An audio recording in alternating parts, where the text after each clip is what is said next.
My name is Emily Carter, and the moment my mother-in-law lifted her champagne flute at our New Year's party and announced, "Tonight we finally fix your biggest mistake," I felt the whole room lean in like it was hungry.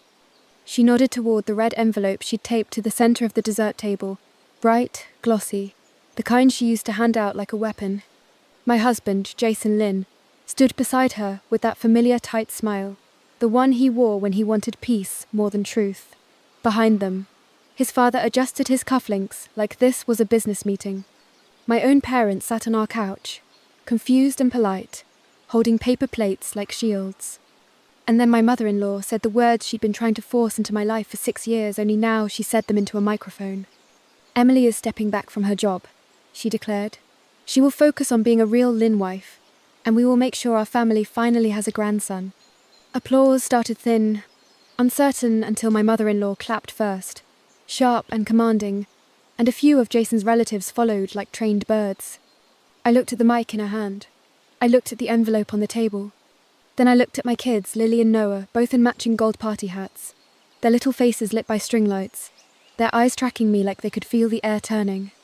Something inside me went very quiet, because that wasn't an announcement.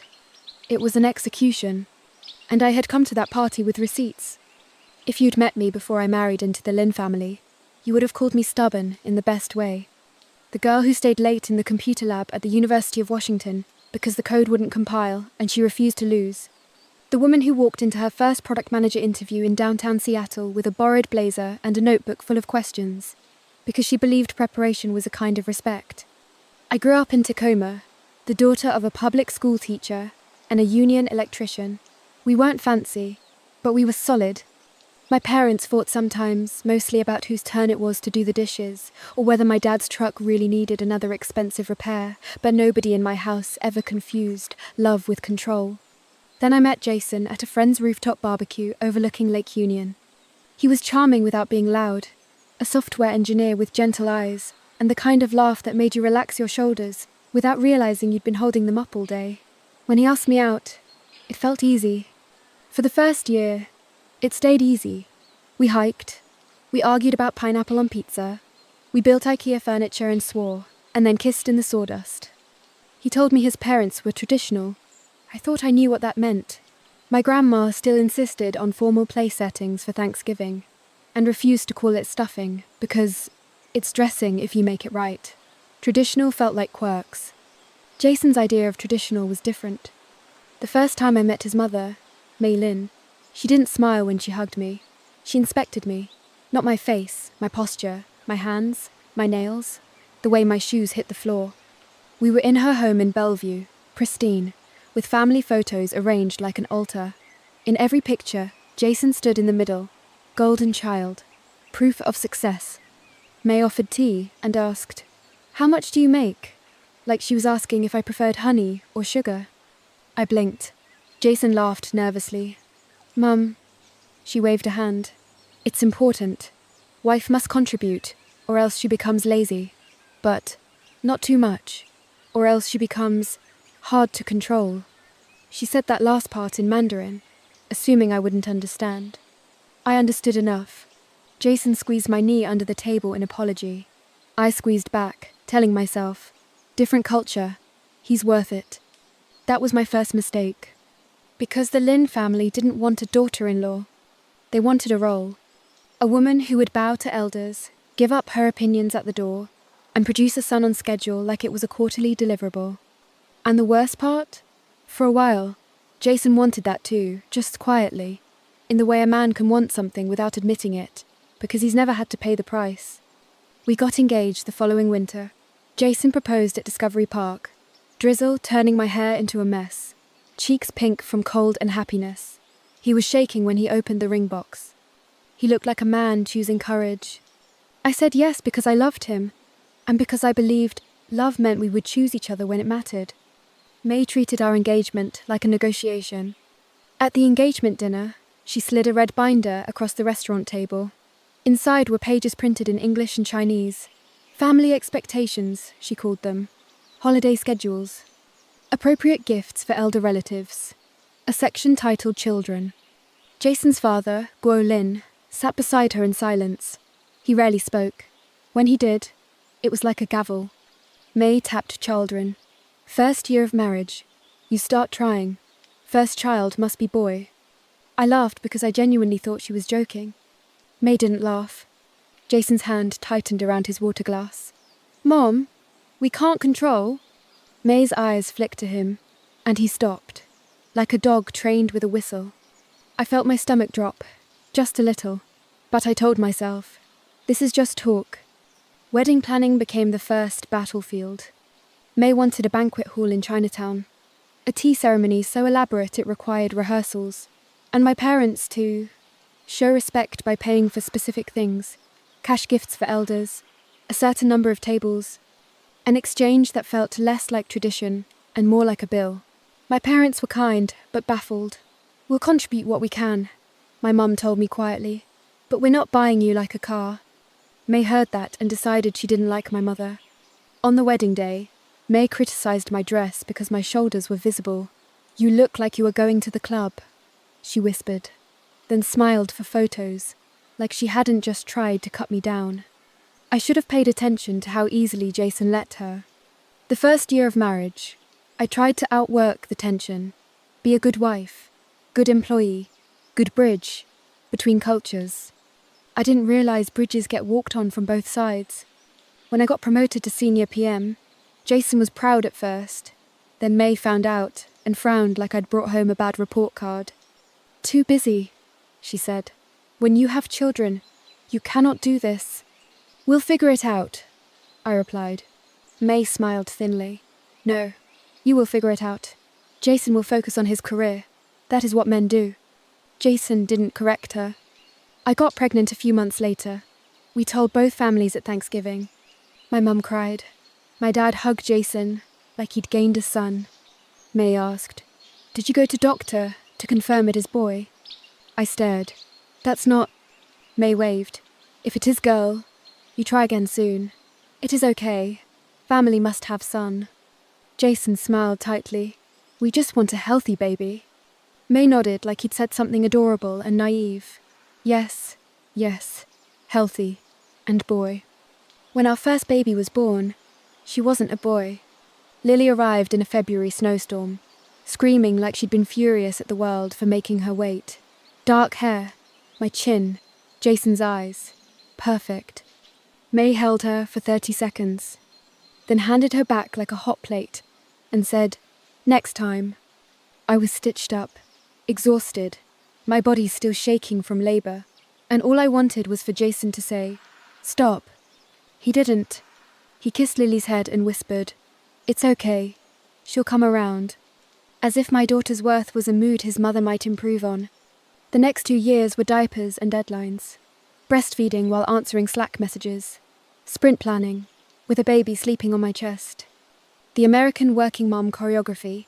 Do everything. Apologize for existing. And smile, so nobody calls you difficult. May treated my motherhood like an audition. "You hug too much," she'd say. "You make her weak." Or, "You let her choose clothes. She will become disrespectful." Every visit was a lesson in how I was wrong.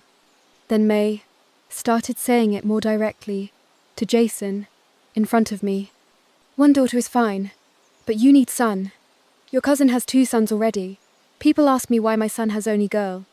One day in her kitchen, after she criticised how I cut strawberries for Lily, I snapped. "May," I said, voice shaking. "Lily is not only girl. She is your granddaughter." May looked at me like I'd barked. Guo didn't look up from his newspaper. Jason sighed like he was tired. Can we not do this right now? Not do this. As if my dignity was a hobby that could be postponed.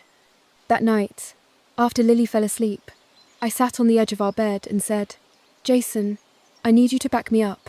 Out loud. He rubbed his face. "You know how she is." "I know," I said. "That's the problem." He didn't answer. He stared at the wall like it had instructions. That was the first time I felt truly alone in my marriage. A year later, I got pregnant again. Jason acted thrilled. May acted triumphant. She showed up at our apartment with a bag of dried herbs and told me to drink them every morning. "For strong boy," she said. I told her no. She pretended not to hear. When the ultrasound tech said, "It's a boy," I felt relief and anger, at the same time relief, because the pressure might loosen, anger, because the relief felt like betrayal. Jason cried, "He's healthy," May said. Finally, Noah arrived in October, squishy and loud, with Jason's nose and my stubbornness. May held him like a trophy, and suddenly, in her eyes, I became acceptable. Not respected, not loved, acceptable. The comments shifted. "You did good. See? If you listen, you can do right thing." Her affection was conditional, and now I had proof living in her voice. Jason relaxed, like the family had passed some invisible test. For a brief, dangerous moment, I thought maybe we were through the worst. I was wrong, because once May got the grandson she wanted the rest. My time, my body, my children, raised in her image. It started with small invasions. She bought Noah's first shoes and insisted he wear them only when she was present, because Grandma first steps must be with family. She showed up at Lily's preschool holiday performance and pushed past my mother to sit in the front row, then complained afterward that Lily's song was too American. She referred to my children as my grandson and your daughter, as if Lily belonged to me, but Noah belonged to the Lynn bloodline. I tried to set boundaries like polite fence posts. Please call before coming over. Please don't give them sugar before bedtime. Please don't tell Lily she's too loud for being excited. May heard every request as an insult, and Jason kept smoothing it, translating my boundaries into something his mother wouldn't take personally. The problem with that strategy is simple. You can't make someone respect you by making them comfortable. When Noah turned 1, May hosted a banquet in Seattle's International District. She invited relatives I'd never met. She insisted on a microphone for speeches. During her toast, she said, "Our grandson will carry the Lynn name far. Emily is lucky she gave us a boy." I sat there with Lily in my lap, watching my daughter's face fall, and something turned sharp in my chest. Afterward, I told Jason, "If she says things like that again in front of Lily, I'm leaving. I don't care whose birthday it is." Jason looked hurt, like I'd threatened to ruin his favourite movie. "She didn't mean it like that." "How else could she mean it?" I asked. He opened his mouth, closed it. That silence became our new language. The real escalation began the summer Noah turned 2. My team at work was gearing up for a major launch. Late nights, early mornings, exhausting, yes, but it made me feel alive. May decided it was the perfect time to start a campaign. She called Jason daily at lunch, loud enough that I could hear her through the phone. "Tell Emily she must quit. Children need mother, not daycare. Daycare is for people who don't love family." Jason murmured, "We'll talk about it," then looked at me with that helpless expression that used to make me soften. One night, after the kids were asleep, he sat at the kitchen table and said, "Maybe you could go part-time." I stared. "Is this what you want? Or what she wants?" He hesitated. That half-second was everything. "Emily," he said finally, "you're always stressed." I laughed, wrong. "I'm stressed because I'm carrying our life, while you let your mum treat me like an employee." He flinched. "That's not fair." "What's not fair is your mother saying our kids are damaged because I work." Jason's voice went small. "She just wants what's best." And I realized in Jason's mind, best had always been defined by his mother. "I'm not quitting," I said. "I'm not shrinking my career, so your mother can feel powerful." He nodded slowly, like he was accepting a difficult truth, then added, "Can you at least stop challenging her, just for now? Stop challenging her. In other words, be smaller." That night, I cried into a towel in the bathroom so my kids wouldn't hear their mother breaking. 2 weeks later, my manager called me into a meeting. Seattle grey outside the windows. I walked in expecting timeline questions. Instead, Sabrina closed the door and said, carefully, "Emily, did you request a leave of absence?" My stomach dropped. "No." She turned her laptop toward me. An email, formal English, slightly stiff. It said I was stepping away to focus on family obligations and asked about appropriate transition planning. signed with my name, but not from my account. I went cold. That's not me. Sabrina's eyes narrowed. I didn't think so. HR wanted confirmation. I drove home with my grip locked on the steering wheel and walked into our apartment to find May in my kitchen, stirring soup like she belonged. Lily coloured at the table. Noah stacked blocks on the floor. Jason looked up from the couch. Oh, Mum just came by to help. Help. I set my bag down slowly. May, did you email my workplace? May didn't pretend to be confused. She smiled. I sent message to show you are good mother. Good mother stays home. You impersonated me. May shrugged. You are too busy to do right thing. I hope. I sent Lily to her room with Noah. Voice too calm. Then I turned back. You cannot contact my job. Ever. May's eyes hardened. You speak to elder with respect. Jason stood, hands raised. Emily, let's just... No, I snapped. She crossed a line. May's voice rose. Your tone is disgraceful. American women too loud. I looked at Jason. Are you okay with what she did? His face twisted. He looked down. She shouldn't have done that. Then tell her. He swallowed. Mom, you can't email her work. May stared like he'd slapped her. I did it for you. For family. Jason sagged. Please don't. Please don't. Not don't. He was still asking her. May looked at me with a cold smile. See? Even my son knows you are too much. That night I didn't fight. I didn't beg. I didn't cry. I opened my laptop and started a folder. Me Eileen. Inside it, I saved the email screenshot. Timestamps. Exact quotes. Because when someone tries to control you, their favourite weapon is denial. Receipts take that weapon away. For the next few months, I lived 2 lives. In one, I packed lunches, ran stand-ups, kissed boo-boos, and smiled at daycare teachers. In the other, I gathered evidence like a woman building a raft while the water rose. I changed passwords, turned on 2-factor authentication, reported everything to HR. IT traced the spoofed email to an IP address in Bellevue. At home, I watched Jason. I noticed how often his phone lit up with his mother's name, how he left the room to answer, how he started saying we when he meant my mum and I decided. One night, I opened our shared calendar to add Lily's dentist appointment and saw something I hadn't scheduled.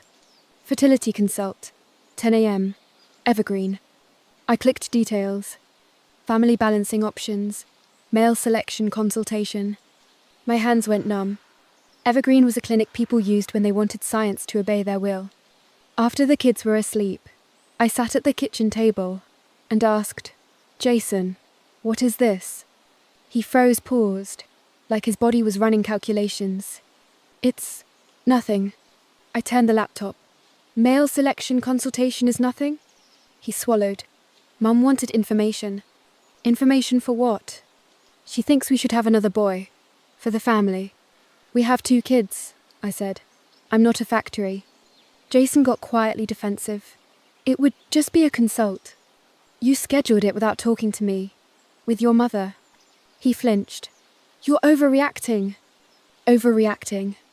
That word hit harder than the appointment. Did you give her our medical information? His silence answered. Cancel it, I said. He hesitated. That hesitation was a betrayal all by itself. Cancel it, I repeated. He nodded. Okay. No apology. No accountability. Just okay. Like he was closing a browser tab. A week later, Lily came home from preschool unusually quiet and asked, Mummy, are you going to go away? My heart stopped. No. Why? She twisted her fingers. Grandma May said if I'm naughty, Mummy has to leave because Mummy doesn't listen, and then Daddy will live at Grandma's house, and Noah will be with them because boys stay with Daddy. Heat rushed up my neck. I knelt, held her hands. Listen to me. You are not the reason for anything. Grandma May should not have said that. Mummy is not going anywhere. Promise? Promise. That night, I told Jason exactly what Lily said. His first response was automatic. She didn't mean it like that.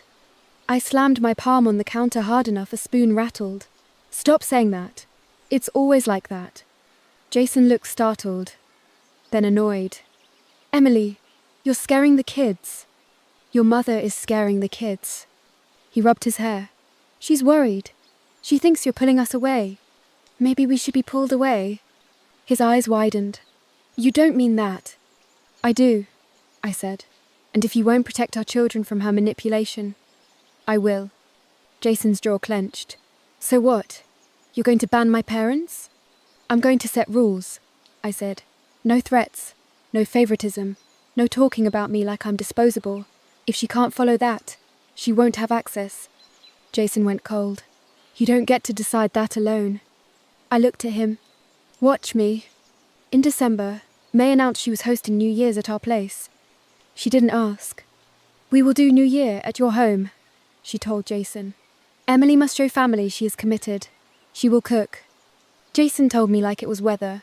Mom wants to do New Year at our place. Do you want to? I asked. He shrugged. It would keep her happy. That's not an answer, I said. He sighed. It's one night. I stared at him and felt strange clarity. Fine, I said. We'll host. Relief washed over his face like he'd won. He didn't realize I'd just scheduled my courtroom.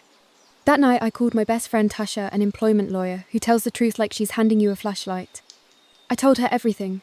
The email, the fertility consult, Lily's words. Tasha went quiet, then said, Emily, you're not dealing with annoying in-laws. You're dealing with coercion and interference, and your husband is enabling it. Do you want to stay married? She asked. I thought about Jason holding Noah on his shoulders at the park, the way he apologized with flowers instead of boundaries. I want my kids safe, I said. Then we build you options. I met with a family attorney, Marisol Grant, kind eyes, steady voice. She asked questions that made my throat tighten. Any threats? Any interference with employment? Any talk of taking the children? I told her the truth. Marisol nodded. You are not overreacting. And you need documentation. You need to know your rights. Grandparents don't get custody because they want a grandson. Relief hit me like oxygen. Marisol helped me build a plan. Not revenge like fireworks, loud and messy. Revenge like architecture clean, legal, unignorable. Step 1. Protect my job. I filed a formal report with HR. IT flagged spoofed domains. Legal drafted a cease and desist. Step 2. Protect my finances. I opened an account in my name and redirected my paychecks. I didn't drain joint funds. I just stopped letting my work subsidize my own disrespect. Step 3. Protect my kids. A parenting journal. Dates, quotes, witnesses. I hated it. I did it anyway. Step 4. Test Jason. Marisol said, see if he'll set boundaries in writing. If he refuses, you'll have clarity. So I drafted a boundary letter. Basic rules. No contacting my employer. No medical discussions without consent. No threats or favoritism around the kids. Visits by invitation only. Consequences. Reduced contact. I asked Jason to sign it with me. He read it like a math test. This is intense. It's basic, I said. If we send this, it'll be a war. It's a war she already started. He pushed the paper away. I can't sign this. There it was. Not, I need time. Not, I'm scared. Just, I can't. He stood. You're asking me to choose between you and my parents. You're already choosing, I said. You just want me to pretend you aren't. He snapped. Fine. Do whatever you want. He walked out. And in that silence, something settled. I wasn't going to beg a grown man to pick his own family. I was going to protect myself and my children. So I let New Year's happen. I let May plan it. Invite every auntie and uncle who ever judged me. Assign me menu items like I was staff. Because people who crave control get sloppy when they think they've already won. And I was done losing quietly. New Year's Eve arrived cold and clear, air sharp like glass, our house filled by 6.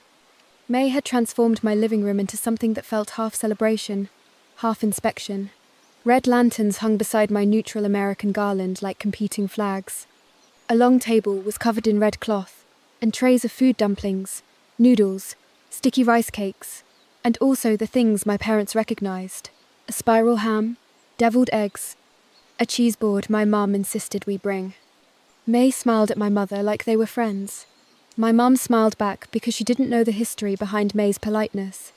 Jason's relatives filled the space with Mandarin, laughter, and side eyes.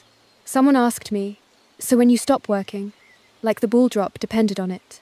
I smiled and said, "I'm not," and she blinked like I'd spoken nonsense. May stayed close to me all night, offering helpful instructions in a voice that carried. "Lily needs more tights. Girls must look proper. Noah should not play with that. Boys need strong things." Each comment was a small cut. Jason drifted between rooms, laughing too loudly, avoiding my eyes. At 8:30, May pulled me into the kitchen, under the pretense of checking noodles. She shut the pantry door behind us and lowered her voice. "Tonight you will behave. No drama, no embarrassment. And if you behave?" I asked. May smiled thinly. "If you behave, we forgive you for being stubborn. We help you." "Help me do what?" "Quit job. Stay home. Let me teach you. Good wife does not fight family." "I'm not quitting," I said. Her face hardened. "Then you will not like what happens." I felt the old fear rise. Fear of being the villain. Fear of conflict. Fear of losing my life. Then I remembered Lily's voice. "Promise?" The fear hardened into something else. "You don't get to decide that," I said. May's eyes narrowed. "We'll see." Back in the living room, May asked for a group photo. She pulled Jason to the center, pulled Noah into his arms, gestured for Lily to stand at the edge like a decoration. I stepped forward and took Lily's hand. "She stands with me." May's smile twitched. Someone snapped photos. The moment passed. But May didn't forget. At 10:15, a woman I didn't recognize approached me too formal for a house party, a folder under her arm. "Emily Carter?" "Yes." "I'm Miss Kwon. I'm an attorney." My skin prickled. May appeared beside her like she'd been summoned. "Ah," she said, pleased. "You met?" Jason's head snapped up, confused for half a second, then his expression shuttered. That was when my stomach dropped for real, because this wasn't a surprise to him. Miss Kwon held out the folder. "Mrs. Lin asked me to provide documentation regarding family arrangements." I took the folder. Inside were papers. Not just any papers. A petition for temporary guardianship, a proposed parenting plan, and an agreement stating I would reduce employment obligations and grant extended visitation to the Lin grandparents, including overnight stays, to support cultural identity. "What is this?" I asked, though I already knew. May's voice went sweet for the room. "Just structure. You are busy. We help. This is normal in family." I looked at Jason. "You knew about this." He stepped closer, eyes pleading. "Emily, it's not what you think. Mum is scared you'll take the kids away. So, your solution is to bring an attorney to our house and hand me guardianship paperwork at a party?" May lifted her chin. "We protect children." My mum appeared behind me, pale. "Emily, what's going on?" "It's okay," I lied softly. "Just a conversation." May touched my elbow like she owned my body. "Come, we talk privately. Sign now. After midnight. Fresh year. Fresh start." I realized the party wasn't a celebration. It was leverage. Witnesses. Pressure. Optics. A signature while music played and people watched. Fine. If she wanted an audience, I'd give her one. I took a slow breath and said, "Okay." Jason sagged in relief. May smiled, like she'd won. "I just need to grab something," I added. I walked to my office, closed the door, opened the drawer where my own folder lived. Receipts, printouts, a USB drive, the cease and desist draft, and at the bottom, documents Marisol had prepared. Not guardianship, protection. I slid everything into a clean manila envelope. Then I texted Tasha. "It's happening." She brought an attorney and guardianship paperwork. I'm about to go public. Tasha replied, record. Stay calm. Remember, you're not creating the scene they did. I opened my recording app and walked back into the living room. At 11:15, May took the microphone.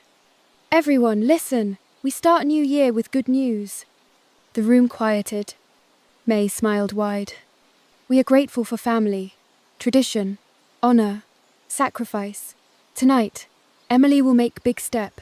She will stop working and focus on home, and we will ensure our family will have more sons. I stepped forward. May, before you announce my life, can I clarify something? May's smile tightened. What? I held up Miss Kwan's folder. Is this the big step you mean? The guardianship petition you brought to my house? A ripple went through the room. Guardianship? My mum whispered, horrified. May snapped. It is just paperwork. Don't embarrass family. I nodded. You mean like the email you sent to my workplace pretending to be me? Silence hit like a dropped plate. May laughed. Brittle. What email? I looked around the room. 3 months ago, someone created an email address, one letter off from mine, and contacted my manager, requesting a leave of absence to focus on family obligations. My company traced it to Bellevue. Jason's face went white. May's jaw tightened. And she scheduled a fertility consult for male selection options without my consent. Aunties gasped. Someone covered her mouth. My dad's face went red. May lifted her chin. You are lying. I smiled. Okay. I set a small Bluetooth speaker on the coffee table and tapped my phone. May's voice filled the room recorded. Clear. If you behave, we will forgive you. If you make trouble, you will be alone. Children are Lynn blood. The room froze. May lunged a half step. Turn that off. I didn't. Another clip. I sent message to show you a good mother. I help. My mum's hand flew to her chest. Emily, she did that to you. I nodded once, eyes locked on May. Then I looked at Jason. And Jason knew, I said. Jason flinched. Emily. I held up the last page of Miss Kwan's folder and turned it toward the room. Jason's signature. A consent form granting May access to discuss our children's records. He signed this, I said. He gave his mother access, without telling me. Guo Lin finally spoke, voice flat. Jason, is this true? Jason opened his mouth. No sound came. May tried to perform again. This is private family matter. Emily is emotional. American women always making drama. My dad stepped forward. Don't you talk about my daughter like that. My mum stood too, voice shaking but clear. She is not emotional. She is being abused. The word hung there. May snapped. We give her everything. We gave her family name. Honor. I took the microphone gently from May's hand. You didn't give me honor, I said. You demanded obedience. I turned slowly, making eye contact with as many people as I could. I'm not quitting my job. I'm not having more children to satisfy anyone's ego. And I'm not signing guardianship paperwork in my own living room like I'm signing away my spine. May hissed. You shame us. Yes, I said, because you only understand consequences when they're public. Jason stepped toward me, voice low. Please, not like this. Like what? I asked. Like your mother wanted in front of everyone? Or like the truth? He whispered. I didn't want it to get this bad. Then you should have stopped it when it was small. May shouted. Emily, you are my daughter-in-law. You will respect me. I set the mic down. Then I opened my envelope and pulled out a different set of papers. I handed them to Jason. His hands shook. What is this? A petition for temporary parenting orders, I said. A request for a restraining order if your mother continues harassment. And divorce papers. The room didn't just go quiet. It stopped. Jason's voice cracked. Emily, no. I stayed calm. You brought an attorney to my party to take my choices from me. I'm bringing mine to take them back. May lunged for the papers. My dad moved between us instantly. Touch my daughter again, he said quietly, and we'll have a different kind of paperwork. May froze. On the microwave, the clock read 11:58. People started counting down out of habit, then stopped because nobody was celebrating anymore.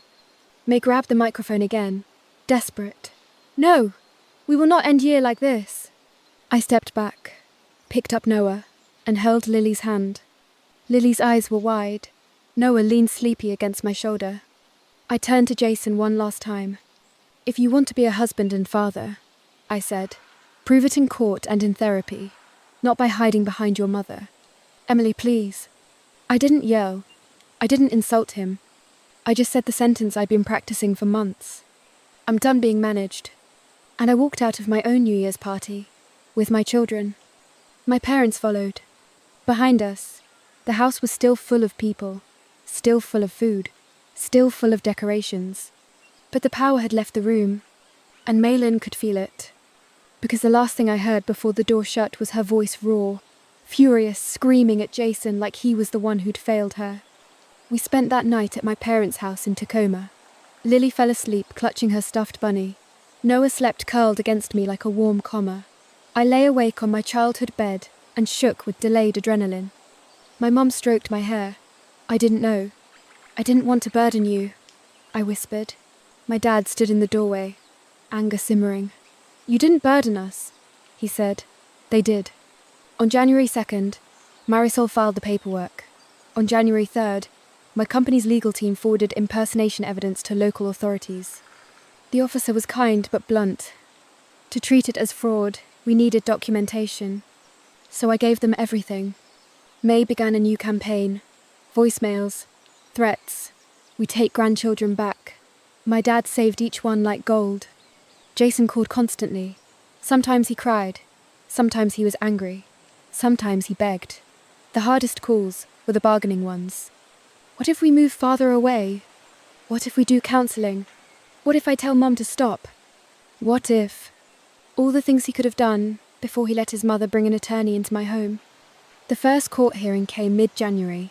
I wore a navy blazer and minimal makeup, not to look perfect, but to look like myself, competent, calm, not the emotional American woman May described. Jason arrived with his attorney, May and Guo behind him. May wore black like it was a funeral. Maybe it was. When the judge asked about the guardianship petition, May tried to speak. Jason's attorney stopped her. The judge turned to Jason. Mr. Lin, why would your parents be seeking temporary guardianship while you are married and living with the children? Jason flushed. They were worried. They thought Emily might leave. And did she leave because she wanted to, or because she felt threatened? Jason didn't answer. Marisol presented the evidence. Impersonation email, fertility consult, threats, voicemails. The judge's eyebrows rose at the fertility consult. Was this appointment scheduled with the mother's knowledge? No, Your Honour, Jason's attorney admitted. The judge looked at May. Ma'am, did you schedule medical appointments for your daughter-in-law? May lifted her chin. It is family. In my courtroom, the judge said, family does not override consent. That sentence felt like sunlight after years of fog. Temporary orders were issued. Jason got supervised visitation twice a week, at a neutral location, until he completed a parenting course and started individual therapy. May and Guo got no direct contact with the children until review. Jason was ordered to stop sharing my employment or medical information with his parents. And the judge warned May. Further harassment could result in a restraining order. May didn't like paperwork when it wasn't hers. But she couldn't out-yell a court order. Over the next months, Jason did something I didn't fully expect. He went to therapy. At first, I assumed it was performative. Then, he started sending emails, not texts, acknowledging what he'd done. I didn't protect you. I thought keeping peace was love. I was wrong. I told my mum no, she argued. I told her no, again. I didn't respond right away. Change that arrives only after consequences doesn't feel like change. Spring came. Cherry blossoms opened along the waterfront. The kids wore rain boots for fun. I moved into a small rental in Tacoma. 2 bedrooms, a tiny fenced yard, a kitchen that felt like mine, because nobody else's rules lived there. I kept my job. I got promoted again. The launch succeeded. Sabrina recommended me for a director-track role. May tried to shrink me into a domestic role to make herself feel safe. Instead, she lit a fire under me. At the next hearing, the judge reviewed Jason's progress. Parenting classes, therapy intake, compliance with visits. Notes described him as engaged and gentle. The judge asked me, "Do you believe Mr. Lin is capable of co-parenting respectfully?" I paused. Capability wasn't the issue. Courage was. "I believe he can," I said carefully. "If he maintains boundaries with his parents, if his mother is involved, it becomes unsafe." The judge expanded Jason's visitation to unsupervised daytime visits with a strict condition: no contact between the children and Jason's parents. May looked at Jason like he'd betrayed her. For once, Jason didn't flinch. He didn't look at her. He looked at our kids. The divorce finalized in early summer through mediation, shared legal custody, a structured schedule, and the most important clause, any third-party contact violations, meaning May, would reduce his parenting time.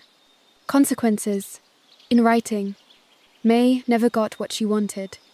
She never got to raise my children into her image. She never got to claim my labor and call it tradition. In the end, she got the one thing people like her fear more than anything. She lost control.